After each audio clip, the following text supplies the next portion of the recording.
You're just imagining things, Margaret cooed, patting my hand with mock concern. Her touch was light, but beneath it, I felt the weight of something darker. I sat at her pristine dining table, my head throbbing, my vision blurring. My blood sugar numbers made no sense. Wild swings despite my meticulous management. Something was wrong. Deeply, terrifyingly wrong. My name is Olivia Parker. I'm 34 years old, and I've been managing my type 1 diabetes for over 2 decades. I know my body. I know when something isn't right. And ever since moving closer to my in-laws 6 months ago, my readings have been erratic, dangerous even. Maybe you're just stressed, Margaret suggested smoothly, sliding a cup of tea toward me. All this obsessing over numbers can't be good for you. You know, my friend's daughter cured her diabetes with essential oils. I forced a smile, though my smartwatch buzzed another urgent warning against my wrist. Margaret had never approved of me, the woman who had trapped her precious son with a chronic illness. As if I had chosen this.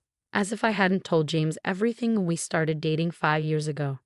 I've been managing my diabetes for 20 years, I said, keeping my voice even. I know when something is wrong. Margaret's lips tightened, her eyes flickering with something unreadable. Well, if you just try some of my natural remedies instead of all those harsh chemicals. I barely heard her. My fingers were already checking my glucose monitor again. The numbers didn't add up, not for the insulin I had taken, not for the food I had eaten. And then, as I glanced up, I caught something. Margaret was watching me. Closely, her gaze sharp, calculating. The first real suspicion had come 2 weeks ago when I'd stayed at her house while James was away. She insisted, claiming she worried about me being alone with my condition. My levels had been a disaster during that visit, but the moment I returned home, they stabilized. Then it happened again, at Sunday dinner, and now after using the insulin she kept at her house just in case. The insulin she had insisted on keeping, my numbers were spiraling again. More tea, she asked, already reaching for my cup. I hesitated, watched her, noticed the slight tremor in her hand. The way she avoided my eyes. No, I stood abruptly. I should get home. I need to check my backup insulin. Don't be silly, she said quickly, too quickly. You just took your insulin here. And you know what the doctor said about driving when your sugar's unstable. I hadn't told her about my last doctor's visit. My smartwatch buzzed again. Another spike. Another red warning flashing across my screen. And then I saw it, the pattern. Every erratic reading traced back to one thing. Margaret. I've been tracking everything, I said quietly, pulling out my phone. Every dose, every meal, every visit. Would you like to see the pattern? Margaret paled. You and your gadgets. In my day, we didn't need all this technology to stay healthy. In your day, I said, a lot of diabetics didn't survive. I grabbed my purse, heart pounding. I had to get home, had to check my supplies. But as I turned toward the door, something caught my eye. The kitchen trash can. An empty glucose tablet container. The same brand I kept in my emergency kit here. Margaret stepped in front of me, blocking the way.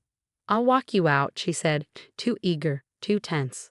But I was already moving, past her, toward the kitchen drawer where she kept my emergency insulin. The sight that greeted me turned my blood to ice. Empty insulin cartridges. Glucose tablet bottles, their seals broken. One still dusted with fine powder, refilled with something else. What are you doing? Margaret's voice shot up an octave, sharp with panic. That's private property. Private? I turned, holding up an empty insulin cartridge. Like my medication is private. What did you do, Margaret? Switch my insulin with saline. Replace my glucose tablets with sugar pills. Her face twisted. I was trying to help, she snapped. If you just get sick enough, maybe you try real cures instead of all these toxic chemicals. Then James wouldn't have to worry about having sick children. The room tilted, not from my blood sugar, from the sheer cold calculation of it. My phone was already in my hand, the health app open, displaying the undeniable proof. The spikes, the crashes, the deliberate sabotage. I've been documenting everything, I said, my voice eerily steady. And now I have proof. Margaret's expression hardened. No one will believe you. You're just an unstable diabetic who can't manage her own condition. Who do you think James will trust? His loving mother or his pharmaceutical-dependent wife? A strange calm settled over me. I pressed a button on my phone, stopping the recording. Why don't we ask him? I said quietly. And then from the doorway, a sound. The front door closing. James stood there, pale, his phone in his hand, open to the emergency alert I had set up weeks ago. The one that triggered when my levels became dangerous. Margaret's mask shattered. James.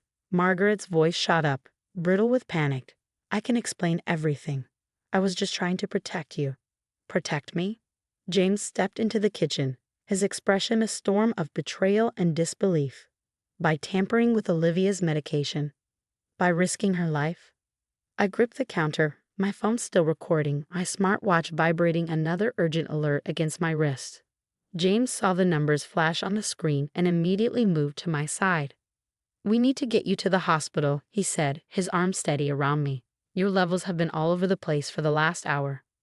No, Margaret lunged toward the door, blocking our way. She's manipulating you, James. She's faking these readings, trying to turn you against me. I'm your mother. I forced my shaking hands to steady as I pulled up my health app. Look at the pattern, James, I said, my voice low but firm. Every dangerous spike coincides with visits here. Every irregularity happens after I take insulin from the supply she insisted on keeping. James took my phone, scrolling through the data. His face darkened as he read my careful notes. Dates, times, symptoms, photographic evidence of my medication before and after it was in Margaret's care. The timestamps, he murmured, his jaw tightening. The photos. The pattern. His gaze snapped back to his mother. What did you do? Margaret's composure fractured further. I did what any loving mother would do. That insulin she takes, it's poison. I was trying to show her there are natural alternatives.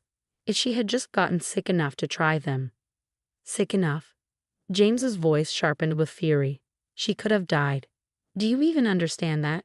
Diabetes isn't some minor inconvenience you can cure with essential oils and wishful thinking. It's a medical condition that requires actual treatment. The room tilted, not from my blood sugar, but from the weight of her words, the full, awful realization of what she had been willing to risk. James caught me as my knees wobbled, his grip sure, steady. He checked my glucose monitor, his medical training taking over even as rage burned behind his eyes. We're leaving, he announced, his voice cold, final. And we're taking Olivia's compromised medication as evidence. Margaret went pale. Evidence? Evidence for what? For the police, I said quietly. Tampering with prescription medication is a felony, Margaret. Did you know that? She let out a high, brittle laugh. You wouldn't dare. I'm family. Family doesn't try to kill family, James shot back, already gathering the empty insulin cartridges and altered glucose tablets. Family doesn't swap out life-saving medication with placebos. I kept the originals, I added, watching her reaction closely. Untouched. The lab can compare them. My endocrinologist has already flagged my erratic readings. Margaret's mask cracked completely, raw desperation bleeding through. Everything I did for you, James. She trapped you with this illness. Any children you have could be sick too. I was trying to free you. Free me? His voice was ice. By slowly poisoning my wife. By playing God with her life because you refused to accept reality. Margaret's face twisted with something ugly. She's made you weak, she spat. The James I raised would understand that sometimes difficult choices must be made for the greater good. A sick chill ran through me. The greater good? I echoed, still recording. Like committing a felony? Like risking someone's life because you don't approve of their medical condition. James was already on the phone, explaining everything to my endocrinologist. Through the speaker, I heard the doctor's alarmed response, insisting I come in immediately for evaluation and documentation. Margaret's hands clenched into fists. If you leave with her, she said, her voice shaking with fury, if you do this to your own mother, don't expect to be welcomed back into this house. James hung up and met her gaze. For the first time, he truly saw her, not as the mother who had raised him, but as the woman who had nearly cost his wife her life. If Olivia had died because of you, he said, his voice hollow with restrained rage, welcome would be the least of your concerns. I took a breath, steadying myself. I saved everything, I told her. Every reading. Every text where you insisted on keeping my medication here. Every photo of the tampered supplies. The police will have everything they need. Margaret's expression collapsed into disbelief, then fury. You planned this? You trapped me. No, Margaret, I replied as James guided me toward the door. I protected myself. There's a difference. As we stepped outside, her voice followed us, desperate, shifting between threats and pleas. But James never looked back. His grip on me was firm, unyielding, as he helped me into the car. My smartwatch buzzed one final warning, another dangerous blood sugar alert. But for the first time in months, I knew exactly why my levels had been erratic. And more importantly, I had the proof to end it. The drive to the hospital was quiet, heavy with the weight of everything that had just unfolded. James held my hand the entire way, his fingers curled tightly around mine, as if he could anchor me to something safe. I knew this wasn't over. The fallout would ripple through our lives for years. But as Margaret's house disappeared in the rearview mirror, I felt something else settle deep in my chest. Vindication. The hospital moved fast once we arrived. My endocrinologist, Dr. Santos, was already waiting, her expression grim as she scanned my glucose readings from the past 6 months. The lab confirmed what we suspected. Margaret had tampered with my insulin, replacing it with saline. The glucose tablets she provided? Nothing more than sugar pills. You could have died, Dr. Santos said bluntly, looking up from my charts. If you hadn't documented everything, if you hadn't tracked your symptoms so carefully, this could have ended very differently. I swallowed hard, feeling James's hand tighten around mine. That evening we gave our statements to the police. Detective Martinez listened intently, her expression hardening as she played back the recording of Margaret's confession. The evidence was undeniable. My meticulously tracked health data, the altered medication, the text messages, and most damning of all, Margaret's own words. This is clear-cut medical tampering, Martinez said. Your mother-in-law will be facing serious charges. In the weeks that followed, our world shifted. James's family fractured. Some rallied around Margaret, insisting she had simply been a well-meaning mother who had gone too far. Others were horrified, reaching out to offer support, shaken by the realization of what she was capable of. Late one night, James's sister Elena called. Her voice trembled. I should have spoken up sooner, she admitted. Mom did something similar when I was in college. My friend had severe allergies and Mom kept insisting she was just being dramatic. She switched her antihistamines with vitamins. We all thought it was just Mom being Mom. The charges against Margaret were swift and severe. Multiple felony counts of medication tampering and reckless endangerment. But she refused to take accountability, choosing instead to paint herself as the victim. She set me up, Margaret wailed at her first hearing. She recorded me without my knowledge. She trapped me. Her own lawyer let out a weary sigh. No, Mrs. Mitchell, he said flatly. She protected herself, and given your actions, she was absolutely right to do so. Through it all, James never wavered. He cut ties with his mother completely, pouring his energy into my recovery and making sure I was safe, physically, emotionally, medically. We moved farther away, starting fresh in a place where I could manage my health without interference. 6 months later, Margaret accepted a plea deal. 2 years of house arrest, mandatory psychiatric evaluation, no contact with me or any of my medical providers, a legal ban on giving medical advice or handling anyone else's medication. It's not enough, James said when we heard the terms. After what she did to you. But I exhaled, feeling something settle inside me. She's exposed now, I said. Everyone knows what she's capable of. She can't hurt anyone else like this. We moved forward, rebuilding our lives. I became an advocate for medical autonomy, sharing my story with support groups. The more I spoke, the more I realized I wasn't alone. Stories of family members interfering with life-saving treatment, of medical abuse disguised as concern, were more common than I had ever imagined. My health stabilized under my own control. Dr. Santos helped refine my tracking systems, though she often reminded me, your attention to detail saved your life. Never let anyone make you doubt what you know about your own body. A year later, I received a letter from Margaret's psychiatrist.